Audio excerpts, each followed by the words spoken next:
श्रवण नाम का एक बूढ़ा आदमी रहता है। उसे एक बेटा, बहू और एक लड़की रहती है और शंकर नाम का बहुत ही होशियार दोस्त रहता है जो शंकर का बचपन से दोस्त होता है।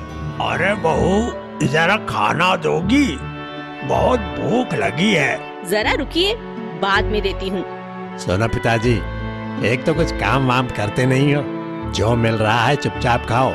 बार बार हर एक चीज के लिए आपकी बहू को मत सताओ।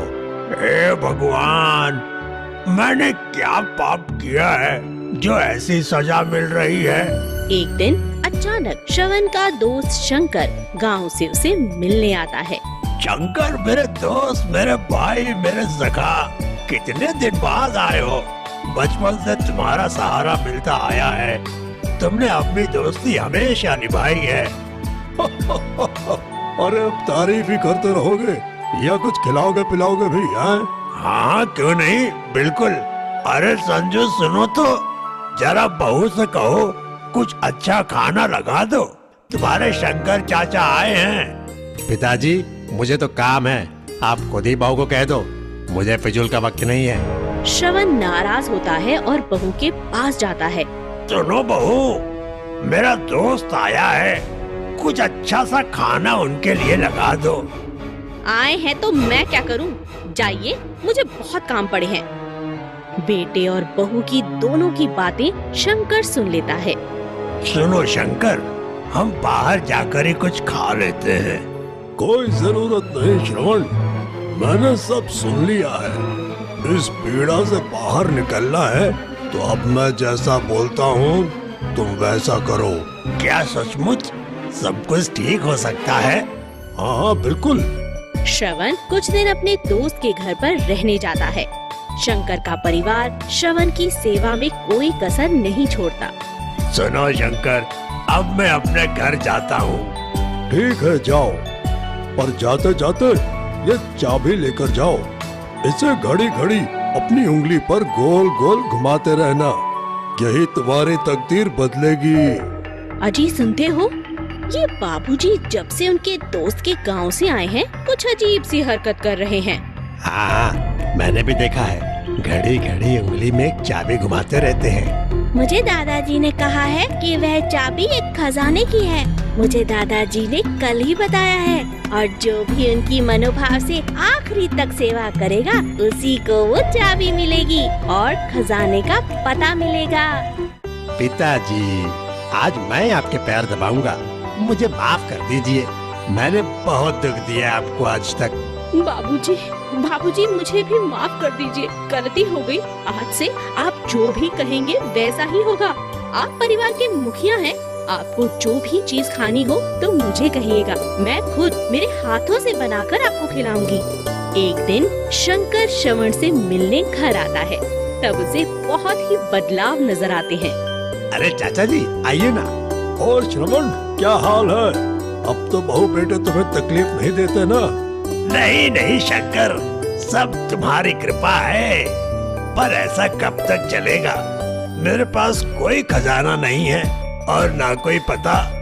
देखो श्रवण, बुराई खत्म करने के लिए कभी कभी अच्छे के लिए झूठ बोलना पड़ता है।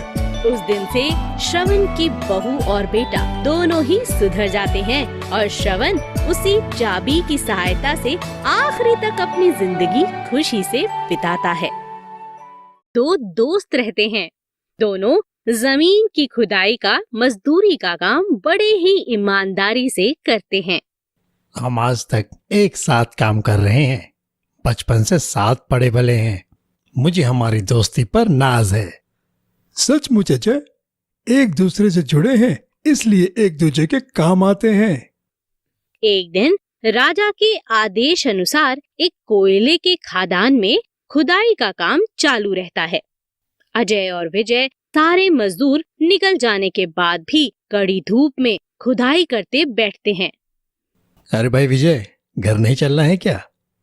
हाँ भाई, बस ये पत्थर निकाल लूं फिर निकलते हैं। दोनों जोर लगाकर वह पत्थर निकालते हैं। तब अचानक विजय का ध्यान एक छोटी पोटली पर जाता है जो पत्थर के पीछे एक कोने में पड़ी हुई थी। अरे भाई, ये भरा हुआ कोयला बैलगाड़ी के साथ लेकर आगे चलो, मैं जरा घर होकर आता हूँ। ठीक है, पर जल्दी आना। अजय बैलगाड़ी लेकर चल देता है और विजय वह पोटली लेकर भागते भागते घर आता है। अरे, इतने जोर से दौड़ते दौड़ते क्यों भागते आ रहे हो? क्या हुआ? मुझे खदान में एक पोटली मिली है, चलो देखते हैं क्या है। पोटली खोलते ही दोनों की आंखें खुली की खुली रह जाती हैं। हम तो माला माल बन गए। हाँ, पर अजय? चुप रहो जी, हर दम अजय अजय की बांसुरी बजाते रहते हो। हम यह बात किसी को नहीं बताएंगे, समझे? जैसा तुम ठीक समझो। कुछ दिनों में विजय के चाल ढाल रहन सहन पर बहुत बदलाव आते हैं। घर नया बनवाता है, बीवी को बहुत सारे गहने लेता है। ये विजय काम पर क्यों नहीं आ रहा? अरे कैसे आएगा, अब वह बड़ा आदमी बन गया है और तुम वहीं के वहीं कोयले के खान में काम करने वाले मजदूर। रहने दो नीता, हम भूखे तो नहीं। चलो, बचा हुआ कोयला चुनकर बोरियों में भरते हैं, राजा के दरबार में ले जाना है। दोनों टोकरी भर भर कोयला बोरी में भरने लगते हैं। तभी अचानक एक नायाब हीरा चमकता है। अरे ये क्या? ये तो बरसों पहले राजा के दरबार से चोरी हुआ हीरा है। इसकी खोज में राजा ने बहुत इनाम भी रखा था। पर अब ये हमारा है, हमें मिला है। नहीं नीता, ये राजा की अमानत है और ये उनके पास ही जाएगी। अजय वह हीरा राज दरबार में लेकर जाता है, पर वहाँ पर विजय भी उसे देखता है। महाराज, आपका बरसों से खोया हुआ हीरा मुझे खदान के कोयले में मिला है, इसे आपको लौटाने आया हूँ। वाह वाह, ये तो बड़ी खुशी की बात है। पर महाराज, विजय को इस तरह बंदी क्यों बनाया है? देखो अजय, ये तुम्हारे साथ ही काम करने वाला एक मजदूर है, पर अचानक ये इतना अमीर कैसे बन गया?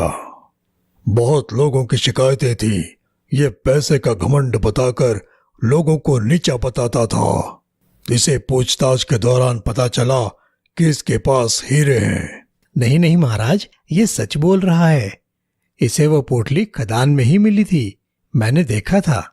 पर मेरे मन ने कहा कि शायद कुछ और चीज होगी और इसके नसीब में होगी, तो मैंने कुछ कहा नहीं। देखा विजय, एक तुम्हारा दोस्त जो दूसरे की चीज को कभी अपना नहीं कहता, और एक तुम जो इतना बड़ा राज अपने सच्चे दोस्त से छुपाया।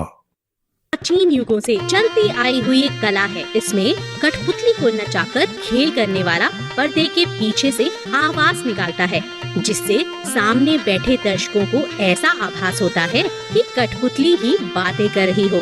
ऐसी ही कठपुतलियों का खेल करने वाला एक जीवन नाम का आदमी था। पुरखों से चली आई परंपरा चलाते आया हूँ, आगे भी करता रहूंगा। बस भगवान मुझे शक्ति देना। एक दिन जीवन एक गांव में कठपुतली का खेल कर रहा था। उसके पास का पर्दा जरा फटा हुआ था, जिसके पीछे से वह आवाज निकालता था। अरे भाई, क्यों लोगों को बेवकूफ बना रहे हो? हमें सब दिखाई दे रहा है, आवाज तो तुम ही निकाल रहे हो, कोई कठपुतली नहीं बोलती। वही बाप दादा की घिसी पिटी कहानी और वही पुरानी कठपुतली। जाओ भाई, कुछ नया लाओ, वक्त मत बर्बाद करो। सब लोग उसका मजाक उड़ाकर चले जाते हैं। हे भगवान, हर एक गांव में अब यही सुनने मिलता है। अब मैं अपना पेट कैसे पालूं? अब मेरा क्या होगा? जीवन एक पेड़ के नीचे सो जाता है और नींद में उसके दिमाग में एक युक्ति आती है। मैं 2 दिन भूखा रहूंगा, पर नई कठपुतली लेकर ही रहूंगा। दूसरे दिन जीवन कठपुतली के दुकान में आता है और दुकानदार से कहता है, अरे भाई, मुझे इतने पैसे में एक कठपुतली चाहिए। इतने में क्या आएगा, कठपुतली के कपड़े भी ना आए भाया। तो मेरी तब पुरानी वाली भी ऊपर से ले लो। ठीक है, पर वो जो कोने में धूल खाती पड़ी है वो कठपुतली ले जा, वही आ सकती है इतने पैसों में। बहुत सालों से पड़ी है, शायद इसे तुम्हारा इंतजार था भाया। जीवन वह कठपुतली साफ करके दुकान से चल देता है और धूप होने के कारण एक पेड़ के नीचे सो जाता है। जीवन उठो। जीवन, मैं बोल रही हूँ। जीवन आंखें खोलता है। कौन आवाज दे रहा है देखता है और फिर जीवन दंग रह जाता है। डरो नहीं जीवन, मैं एक बोलने वाली जादुई कठपुतली हूँ जो बरसों से तुम्हारे इंतजार में इस दुकान में पड़ी थी। तुम्हारा स्पर्श होते ही मुझे जीवन दान मिला है। यही भगवान की मर्जी है, चाहे तो मुझे लेकर साथ खेल कर सकते हो। पर मुझ में जरा भी ताकत नहीं अब खेल करने की। तभी कठपुतली चुटकी बजाती है और पंच पकवान का खाना सामने आता है। अरे ये क्या, तुम सचमुच जादुई हो। अब मेरे खेल से कोई नाराज नहीं होगा। क्या तुम हमेशा मेरा साथ दोगे? हाँ हाँ, आज से तुम मेरे मालिक हो। जैसा तुम कहोगे वही मैं करूँगी। दूसरे दिन जीवन अपना खेल बताने एक गांव में जाता है। आओ भाई, देखो भाई, कठपुतली का अनोखा खेल। बिना पर्दे के, बिना मेरी आवाज निकाले जादू करेगी ये कठपुतली। लोगों की भीड़ जमा होने लगती है। मैं तुम्हें गधा बना सकती हूँ। बना के दिखाओ। अकड़म पकड़म छूछा, मालिक के काम करने के लिए चाहिए एक गधा। यही है तुझसे जादूगर का सौदा। देखते ही देखते आदमी गधा बन गया। अकड़म पकड़म छूछा, मेरे मालिक को करनी है सैर थोड़ी। बन जा तू नाचने वाली घोड़ी। देखते ही देखते वह आदमी भी घोड़ी बन गया। सब लोग ताली बजाते हैं और जीवन को बहुत पैसा बख्शीश देते हैं। इस तरह जीवन के जादू की चर्चा होने लगती है और जादुई कठपुतली और मेहनत के सहारे वह बहुत बड़ा जादूगर बन जाता है। हजारों साल पहले जब सबका ईश्वर एक था, तब वो अपने जानवरों के साथ रहता था और अब तक उसने इंसान नहीं बनाया था। तब खरगोश सबसे होशियार जीवों में से एक था। एक दिन खरगोश ईश्वर से मिलने उनके जंगल में बसे हुए महल में आ पहुंचा। आपको महल में देखकर खुशी हुई। मैं आपके लिए क्या कर सकता हूँ? महान भगवान जी, इस जंगल की हर एक चीज पर और हर एक जीव पर आपका राज है। आप ही सच्चे मालिक हो। मुझे आपकी मदद चाहिए। कैसी मदद? सिर्फ एक इच्छा है, मुझे अक्लमंद और होशियार बनाइए। वैसे ये बात है कि सब अमीर बनना चाहते हैं और तुम होशियार बनना चाहते हो, क्यों? क्योंकि मैं जंगल के सारे जीवों से ज्यादा होशियार बनना चाहता हूँ। ठीक है, लेकिन तुम्हें अपना हुनर दिखाना होगा, क्योंकि मैं होशियारी और अक्लमंदी के लिए दूसरे जानवर बनाना चाहता हूँ। अगर तुमने अपने आप को साबित किया तो मैं इंसान बनाने की योजना रद्द कर दूंगा। कहो, क्या कहते हो? मैं पूरी कोशिश करूंगा। अगर तुम मेरे लिए 5 नीले पंछी ले आओ, 5 सफेद तितलियां, तुम्हारे जितनी बड़ी मधुमक्खी, तो फिर मैं देखूंगा कि मैं तुम्हारे लिए क्या कर सकता हूँ। मैं ले आऊंगा, मैं कर दिखाऊंगा। जंगल में खरगोश थका हुआ आता है। वो तालाब के पास जाकर बैठ जाता है। सारे जानवर आकर तालाब का पानी पीने लगते हैं और फिर चले जाते हैं। 5 नीले पंछी तालाब के पास पानी पीने आते हैं और फिर वे सभी खेलने और कूदने लगते हैं।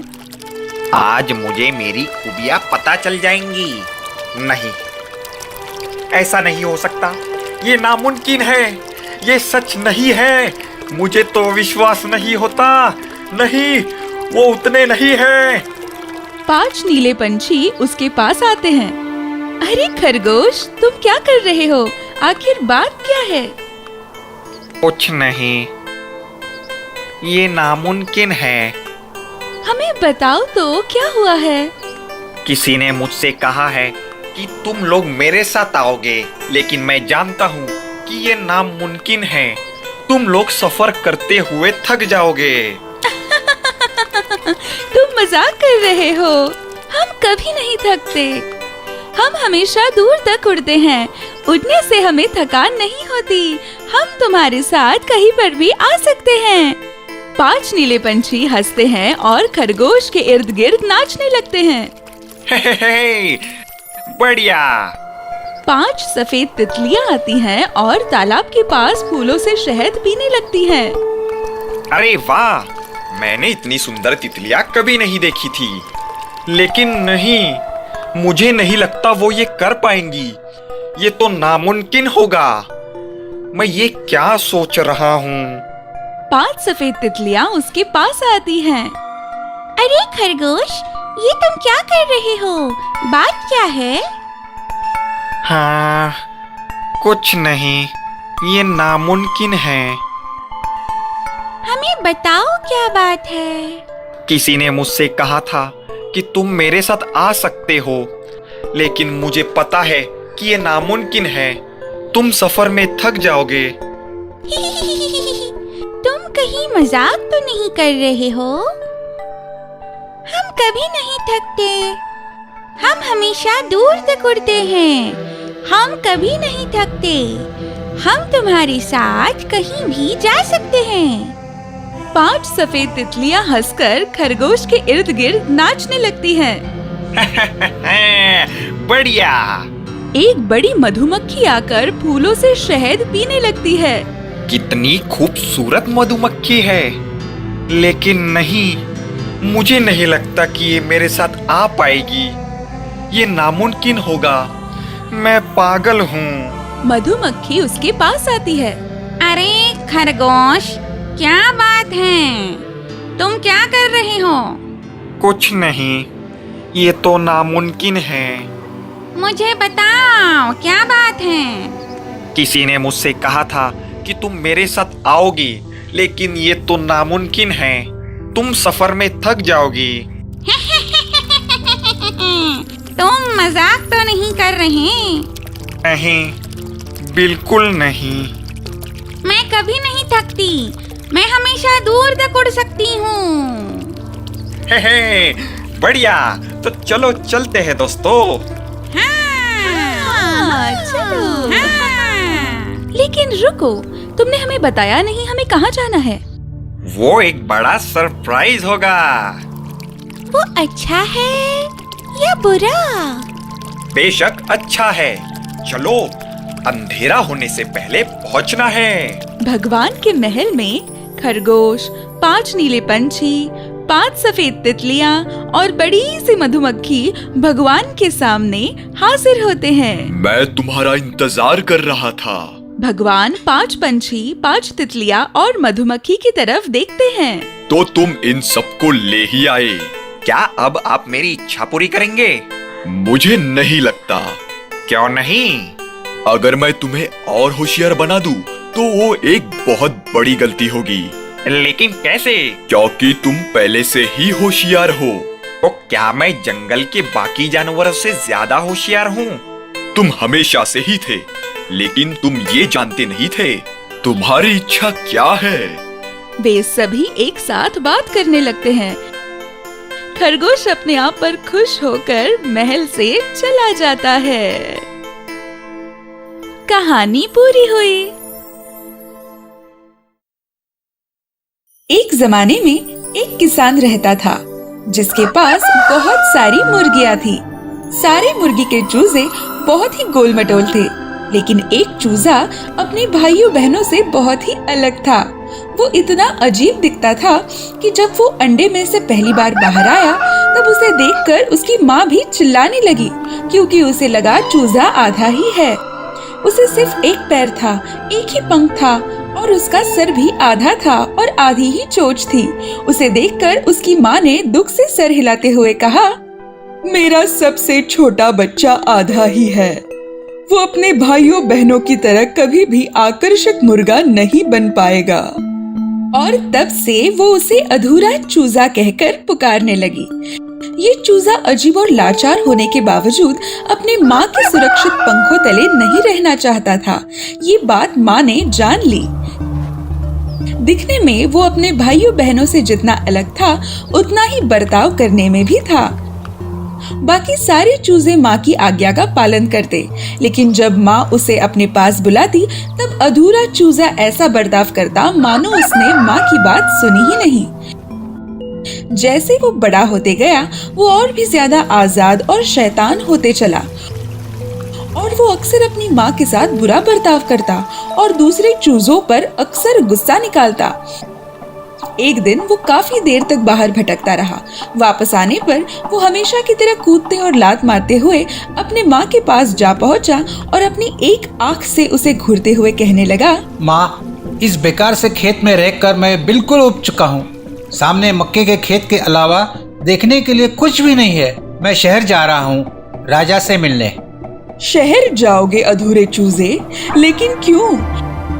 पागल कहीं के, एक बड़े से मुर्गे के लिए भी ये बहुत लंबा सफर है और तुम्हारे जैसा जीव तो आधे रास्ते में ही थक जाएगा।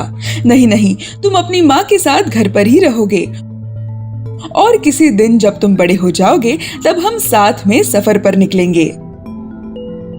लेकिन अधूरे चूजे ने अपना मन पहले ही बना लिया था और वो माँ की सलाह मानने के लिए तैयार नहीं था।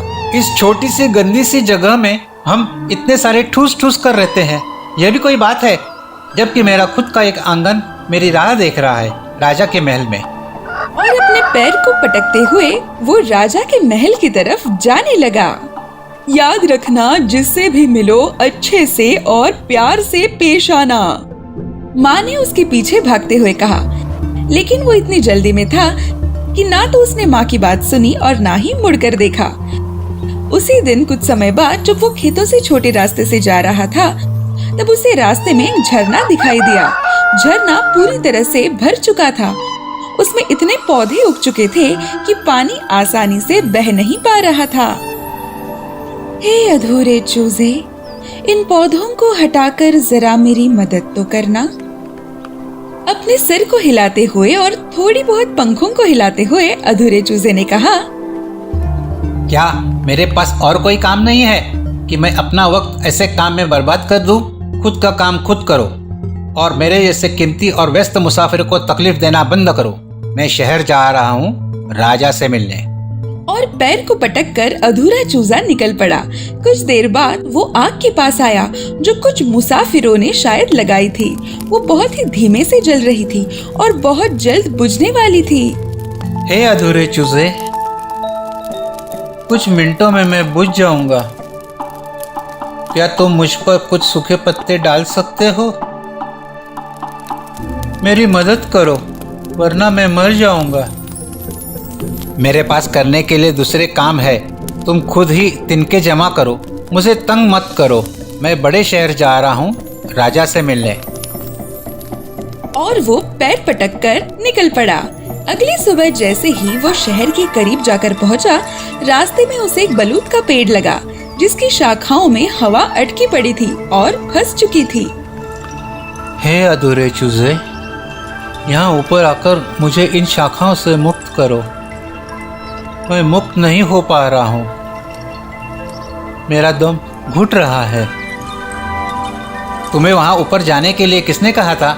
तुम्हारी मदद करने में मैं अपनी सुबह बर्बाद नहीं कर सकता। अपने आप को वहाँ से बाहर निकालो और मेरा समय बर्बाद मत करो, क्योंकि मैं शहर जा रहा हूँ राजा से मिलने। और अधूरा चूजा उछलकर पैर पटककर वहाँ से निकल पड़ा और अब उसे ऊंची इमारतों से भरा बड़ा सा शहर भी दिखने लगा था। शहर में आते ही उसे एक बड़ा सा शानदार महल दिखाई दिया जिसके सामने पहरेदार खड़े थे। उसे यकीन हो गया कि यही राजा का महल है और उसने सामने वाले दरवाजे के ऊपर छलांग मारकर फिर राजा के आने की राह देखने की ठान ली। लेकिन जैसे ही वो पीछे की खिड़की के सामने से उछला तब राजा के रसोइये ने उसे देख लिया। अरे, मैं तो इसी की तलाश में था। राजा ने अभी अभी मुझे संदेश भेजा है कि रात के खाने में वो मुर्गे का शोरमा खाना चाहते हैं। और खिड़की खोलकर उसने अपना हाथ बाहर निकाला, अधूरे चूजे को पकड़ा और आंच पर रखे हुए मटके में उसे डाल दिया।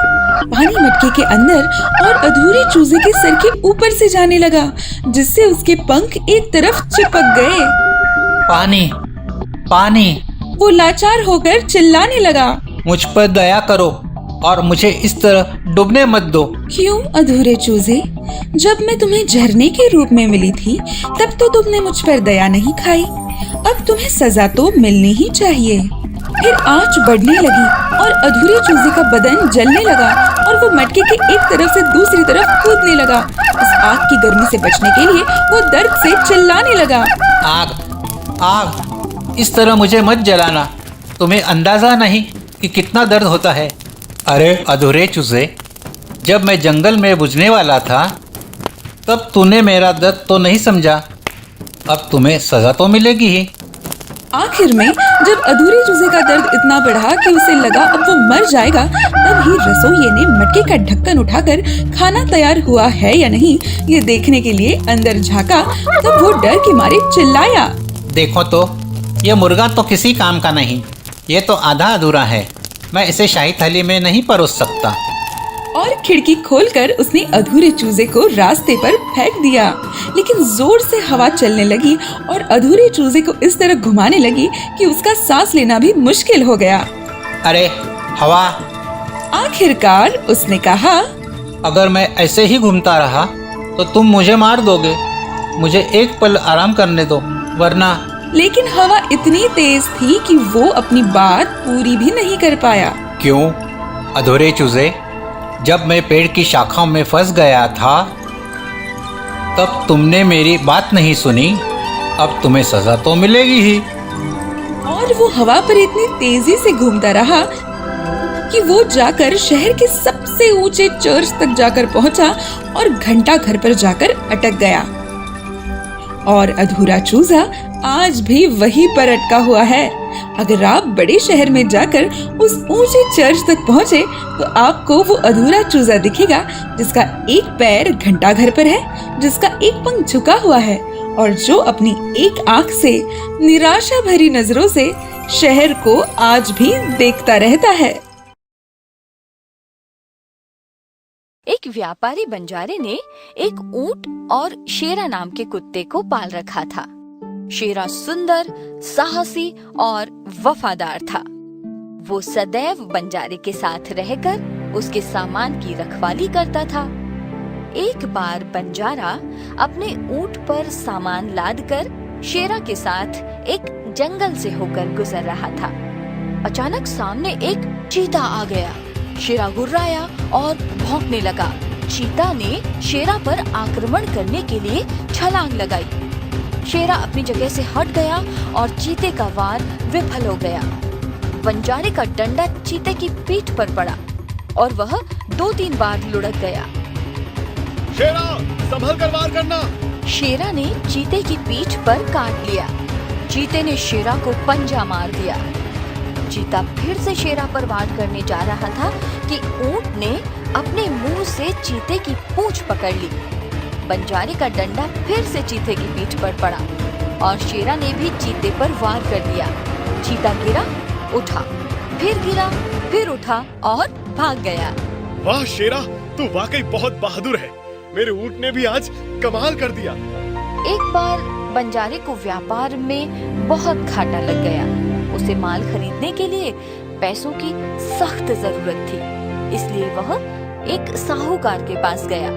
सेठ जी, मुझे कुछ रुपयों की सख्त जरूरत है। मैं जल्दी ही आपके रुपए लौटा दूंगा। तुम्हारे पास गिरवी रखने के लिए क्या कोई सामान है? सेठ जी, मेरे पास गिरवी रखने के लिए कुछ भी नहीं है। तुम अपने इस बहादुर कुत्ते को गिरवी रख सकते हो। बंजारा सोचने लगा। फिर उसने मजबूर होकर शेरा को साहूकार के यहाँ गिरवी रखकर रुपए ले लिए। साहूकार ने शेरा को अपने घर पर रख लिया। एक रात साहूकार के घर कुछ चोर आ गए। उनके पास हथियार भी थे। वे चोरी कर रहे थे और शेरा उन्हें चुपचाप देख रहा था। चोरों ने चोरी का सारा माल समेटा और घर के बाहर निकल आए। शेरा चुपके चुपके उनके पीछे चल रहा था। उन चोरों ने चोरी का सारा माल एक पेड़ के नीचे गड्ढा खोदकर छिपा दिया और ऊपर से मिट्टी और पत्तियां डाल दी। इसके बाद वे वहां से चले गए। सवेरा हुआ। घर का सामान अस्त व्यस्त देखकर साहूकार जोर जोर से चिल्लाने लगा। हे भगवान, ये क्या हो गया? चोर सारा माल उठाकर ले गए। मैं बर्बाद हो गया। ये शेरा भी कुछ काम का नहीं है। यदि ये रात में भूखता तो भी चोर चोरी नहीं कर पाते। शेरा अचानक आकर साहूकार के कपड़े मुंह से पकड़कर खींचने लगा। अब मेरे कपड़े पकड़कर क्यों खींच रहा है? देखो तो, आपको ये कहीं ले जाना चाहता है। साहूकार शेरा के इशारे पर उसके पीछे पीछे चलने लगा। शेरा उसी पेड़ के पास जाकर रुक गया जहाँ पर चोरों ने सारा माल छिपाया था। वह अपने पैर से वहाँ की मिट्टी हटाने लगा। साहूकार ने नौकरों को इशारा किया और उन्होंने वहाँ की मिट्टी हटाकर सारा माल बाहर निकाल लिया। साहूकार अपना सारा माल वापस पाकर बहुत खुश हो गया। अरे वाह शेरा, तूने तो सचमुच कमाल कर दिया।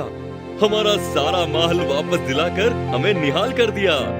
साहूकार ने बंजारी के नाम एक चिट्ठी लिखी जिसमें उसने शेरा की तारीफ करते हुए लिखा कि इसने मेरे घर में हुई चोरी का सारा माल बरामद करा दिया। मैं इसे आजाद करता हूँ। मुझे अब तुमसे कर्ज के रुपए वापस नहीं चाहिए। साहूकार ने वह चिट्ठी शेरा के गले में बांध दी। बहादुर शेरा, जा, तुझे मैंने आजाद किया। अब अपने मालिक के पास वापस लौट जा। शेरा रास्ते में दौड़ता चला जा रहा था कि बीच में ही बंजारे ने उसे देख लिया। बंजारे ने सोचा, ये साहूकार के यहाँ से भागकर चला आया है। इसने बेवफाई की, मेरी नाक कटवा दी। साहूकार मेरे बारे में क्या सोचता होगा? उसने जल्दबाजी में आगे पीछे का कोई विचार न करते हुए डंडा लेकर शेरा को मारना शुरू कर दिया। अचानक उसका ध्यान उस चिट्ठी पर गया। उसका हाथ चिट्ठी को देखकर रुक गया। उसने चिट्ठी को पढ़ा तो सारी हकीकत जान पाया। वह बहुत पछताने लगा और अपनी मूर्खता पर खुद को कोसने लगा और शेरा से लिपटकर बहुत रोने लगा। मैंने बिना विचार ही प्यारे शेरा को बहुत मारा। मैं अपने आप को कभी माफ नहीं कर सकूंगा। वह डंडे से खुद को मारने लगा। शेरा उठा और उसने उसका डंडा छीन लिया। इसके बाद वफादार शेरा पूंछ हिलाने लगा। शेरा को सही सलामत देखकर बंजारा मुस्कुराने लगा। सीख, हमें बिना विचारे कोई काम नहीं करना चाहिए, वरना बाद में बहुत पछताना पड़ सकता है।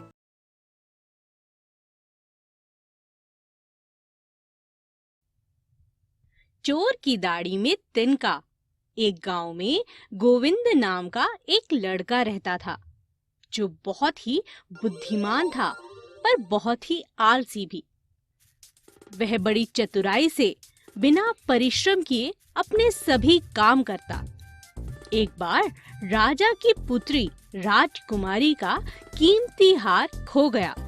जब राजा को गोविंद के बारे में पता चला तो उन्होंने उसे दरबार में बुलाया। मैंने सुना है तुम बहुत बुद्धिमान हो। क्या तुम राजकुमारी का हार ढूंढ सकते हो? अगर तुमने ऐसा किया तो तुम्हें मुंह मांगा इनाम मिलेगा। जी महाराज, मैं पूरा प्रयास करूंगा। प्रयास नहीं, परिणाम चाहिए। अगर तुम असफल रहे तो तुम्हें मृत्युदंड मिलेगा। गोविंद बहुत चतुर था। उसके दिमाग में एक उपाय सूझा। उसने राजा से एक विनती की। महाराज, मैं आपसे एक विनती करना चाहता हूँ। बोलो। महाराज, मैं चाहता हूँ कि सभी सेवकों को एक जगह पर एकत्र किया जाए। राजा ने गोविंद की बात मान ली और सभी सेवकों को एक जगह पर एकत्रित किया गया। सभी सेवक बहुत डरे हुए थे। खास तौर पर उसी सेवक को बहुत डर लग रहा था जिसने हार चोरी किया था। लगता है आज मैं पकड़ा जाऊंगा। यह तो गोविंद बहुत चतुर लगता है, अंतर्यामी लगता है, शायद जादू भी जानता हो। बच गए तो भाई अच्छा, नहीं तो मरे। गोविंद ने अपने थैले से बहुत से अखरोट निकाले और सभी सैनिकों के हाथ पर रख दिए। यह देख प्रजा के सभी लोग, राजा और वे सब सेवक बहुत हैरान थे। मंत्री ने पूछा, इन अखरोटों से क्या होगा? गोविंद ने बताया, ये जादुई अखरोट हैं। इनकी खासियत ये है कि ये जिनके भी हाथों में दिए जाएंगे, अगर अपने आप टूट गए तो वो निर्दोष साबित होगा और अगर नहीं टूटे तो वही होगा हमारा चोर। सभी बड़े हैरानी के साथ सेवकों के हाथों की तरफ देखने लगे। लगता है फंस गए। कैसे तोड़ूं इस अखरोट को? चोर बुरी तरह फंस चुका था। उसने पूरा जोर लगाकर अखरोट को तोड़ने की कोशिश की। कुछ भी हो जाए, इस अखरोट को मैं तोड़ कर रहूंगा, नहीं तो मेरी जान जा सकती है। अचानक गोविंद की नजर उस सेवक पर पड़ी जिसके हाथ से खून रिस रहा था। गोविंद समझ गया, यह सेवक जोर लगाकर अखरोट को तोड़ना चाहता है। इसका मतलब वही चोर है। गोविंद उसके पास पहुंचा। तुम अपना हाथ खोलो। जैसे ही सेवक ने हाथ खोला, हाथ खून से सना हुआ था, लेकिन अखरोट साबुत का साबुत। यह गोविंद की एक चाल थी। राजकुमारी को उसका हार मिल गया और राजा को दोषी। गोविंद की सभी जय जयकार करने लगे। इसे कहते हैं चोर की दाढ़ी में तिनका। If you enjoyed this story, please like and subscribe our channel and press the bell icon to get future updates. And don't forget to comment. किस्मत वाला नारियल चंदनपुर नाम का बड़ा ही सुंदर एक गांव था। यह गांव सूखे और पानी से भरे नारियलों के लिए बड़ा ही प्रचलित था। एक छोटा व्यापारी बिरजू इसी गांव में अपने नारियल का ठेला लगाता था। भगवान की लीला अपरंपार है। इस स्वर्ग जैसे गांव में मुझे जन्म दिया। यहाँ तो सचमुच शांति है। बिरजू का नारियल बेचने का एक ठेला था।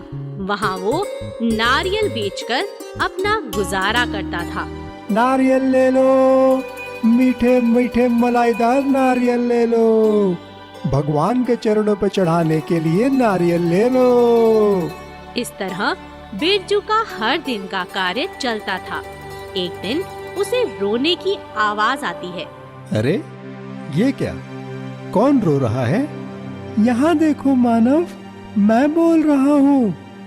बिरजू हैरान होकर सुनने लगा। बोलो क्या बात है? क्यों रो रहे हो? तुम बहुत दिन से मुझे इस ठेले पे रखे हो, मुझे बेचते भी नहीं और काटते भी नहीं हो, क्या बात है?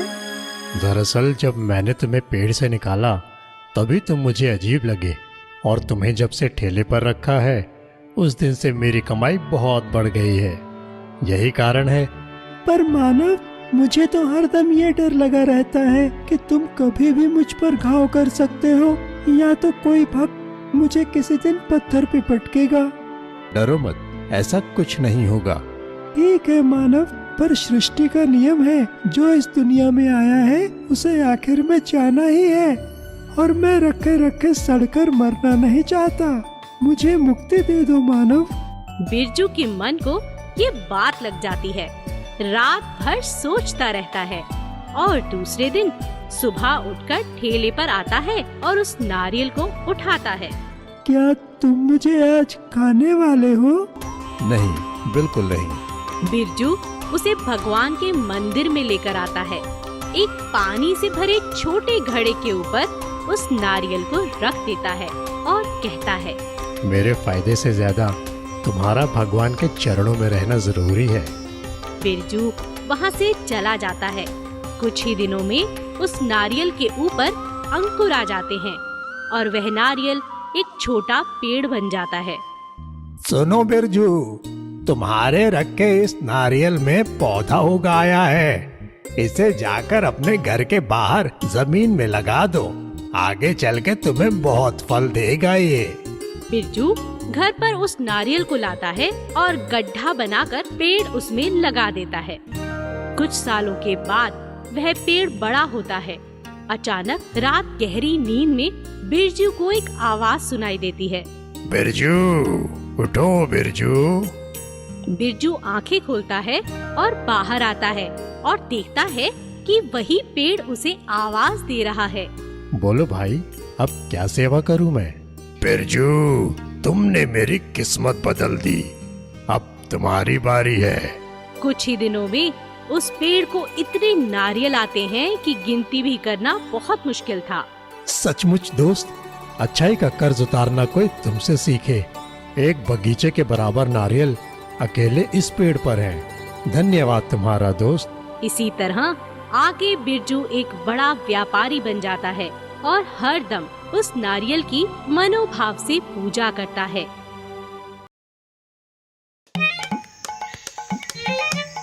डरपोक पत्थर एक बहुत ही मशहूर चंदन नाम का शिल्पकार था। वह बहुत ही सुंदर सुंदर मूर्तियां बनाया करता था। लोग उससे मूर्तियां लेने दूर दूर से आया करते थे। एक दिन एक सेठ उसकी प्रशंसा सुनकर उससे शिवजी की मूर्ति लेने आया। मैंने तुम्हारी बनाई हुई मूर्तियों के बारे में बहुत सुना है। मुझे भी एक सुंदर सी शिवजी की मूर्ति चाहिए। मैं बहुत दूर से आया हूँ।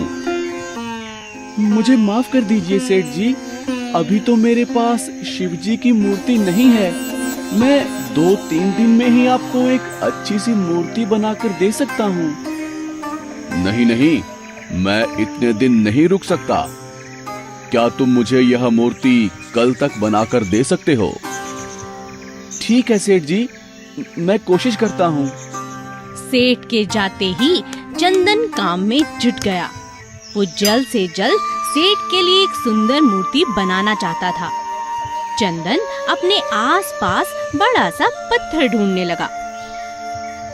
अरे ये क्या, आज तो कोई भी पत्थर नहीं है और अगर मैं जंगल गया तो बहुत समय लग जाएगा। तभी चंदन की नजर एक पत्थर पर पड़ी जिस पर बैठकर वह मूर्तियां बनाया करता था। चलो आज इसी पत्थर का इस्तेमाल किया जाए। अरे ये क्या कर रहे हो?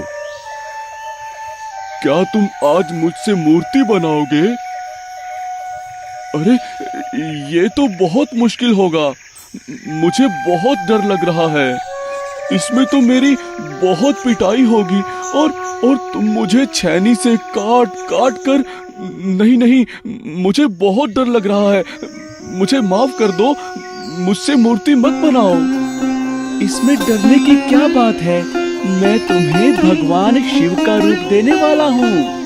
बस थोड़ी सी देर की चोट से तुम्हें डर से हमेशा के लिए छुटकारा मिल जाएगा।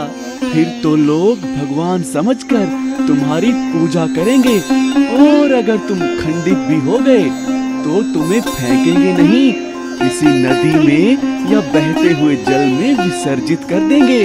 तुम्हारी हर तरफ जय जयकार ही होगी। डरो मत, सब अच्छा होगा। सच? क्या तुम सच कह रहे हो? ठीक है, तो मेरी मूर्ति बनाओ, भगवान शिव की मूर्ति बनाओ। और इस तरह चंदन ने उस पत्थर का डर हमेशा के लिए निकाल दिया और उसे एक खूबसूरत मूर्ति में बदल दिया। कठिनाइयों को पार करने से ही हमें सफलता मिलती है। गांव में एक किसान रहता था। वह एक जमींदार के यहाँ खेती का काम करता था और बहुत गरीब भी था। एक दिन वर्षा के आगमन से पहले बुआई के लिए वह खेतों में खुदाई कर रहा था। अचानक जमीन में उसे बड़ा सा मटका मिल गया। उसने मटका बाहर निकाला और सोचा, इसका क्या प्रयोग हो सकता है। मटके को किनारे पर रखकर वह काम में जुट गया। दोपहर के भोजन के समय वह अपनी कुदाल मटके में डालकर पेड़ के नीचे बैठकर भोजन करने लगा। भोजन के बाद जैसे ही वह खेत में गया, वह मटका देखकर हैरान रह गया। अरे यह क्या?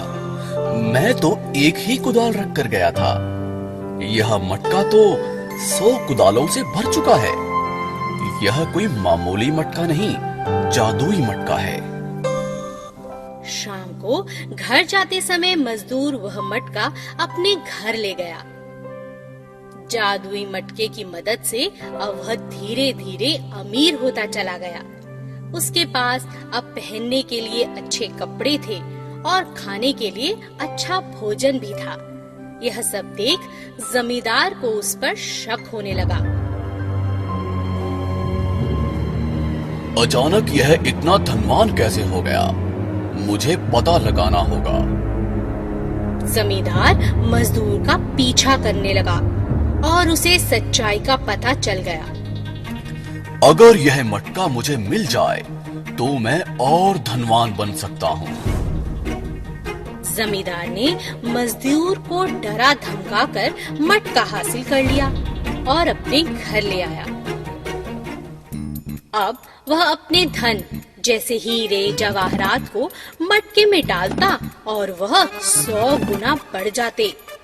जल्द ही यह बात राजा को पता चली और राजा ने जमींदार से कहा, यह मटका मेरे राज्य की भूमि से मिला है, इसलिए इस पर मेरा अधिकार है। राजा यह कहकर मटका अपने साथ ले गया और राजमहल में पहुंचकर खुश होने लगा। मैं भी तो देखूं कि यह मटका क्या कमाल दिखाता है। अब तो यह जादुई मटका मेरा है। मैं पूरे देश पर राज कर सकता हूँ। अचानक जैसे ही राजा मटके के पास गया, उसका पैर फिसला और वह मटके में जा गिरा। बस फिर क्या था, एक एक करके मटके में से 100 राजा बाहर आने लगे और वे आपस में लड़ने लगे। मैं राजा बनूंगा, मैं राजा बनूंगा, नहीं नहीं मैं राजा बनूंगा, मैंने कहा मैं राजा बनूंगा, अरे मैंने कहा मैं असली राजा हूँ, तुम सब हट जाओ, मैं हूँ असली राजा, मैं ही राजा बनूंगा। धीरे धीरे सभी राजा एक दूसरे से लड़ते लड़ते मर गए। लालच बुरी बला है,